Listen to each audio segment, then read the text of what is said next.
the question I got from everybody was, what do we do? What is God up to?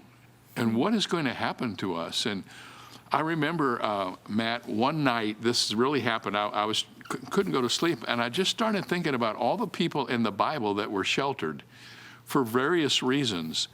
And the more I thought about them, the more I realized that I couldn't think of one of them who got sheltered, and when they came out, things were worse than before they went in. God used the sheltering for incredible purposes. I mean, he sheltered Noah in the ark, and when he came out, he was the father of all the nations.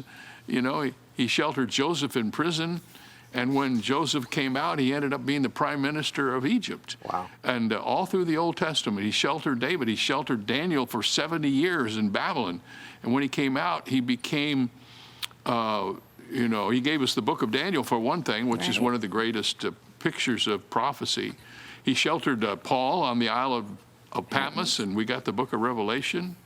And here's the best one. He sheltered Jesus in the tomb for 3 days, and when he came out, the world had salvation. So what I told people was, no, I don't know what God is going to do, but I know what he's done. And when I know what he's done, I have a pretty good idea of what he might do. So I don't think we should be totally negative about this. God's up to something. We just don't know for sure what it is.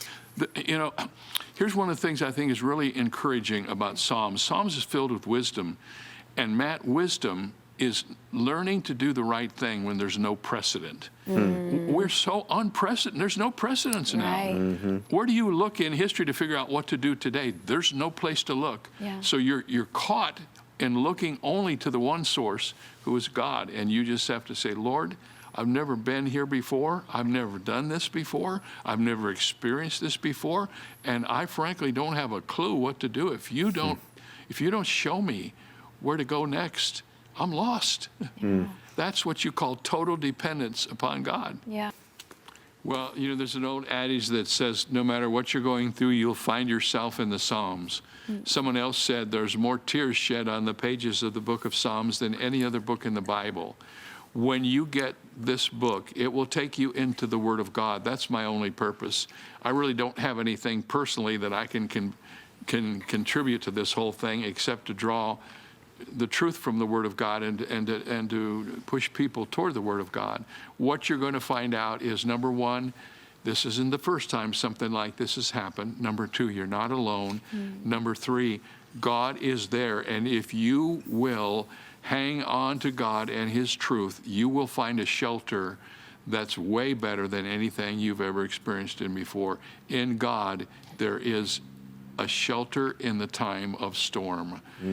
For instance, Psalm 46 is one of the great Psalms, and I wrote about that in this book. That's Martin Luther's song. Yeah. And,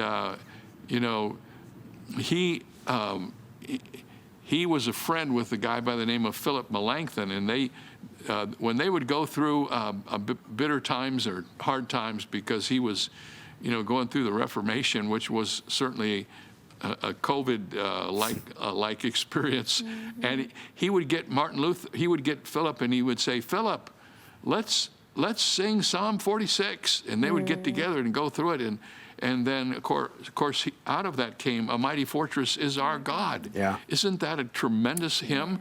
And isn't that the message? We have a fortress, a shelter, and who is it? He's our God. Yeah. And and really, isn't it true that God's really the one reality that we have in these issues? Yeah. He's the same yesterday, today, and forever. He doesn't change. He hasn't stopped loving us. He hasn't turned his head away from us. He's not like Elijah accused the gods of Baal. He hasn't taken a nap. He's here for us. But if we don't appeal to him, we're going to get lost in the shuttle of all that's going on around us. Somebody once told me that when you have problems like this, Matt, they either drive you away from God or they drive you toward God. And what I'm trying to do in this book is to help people understand, let this time drive you toward God. And if you do, you will come out of this a new person.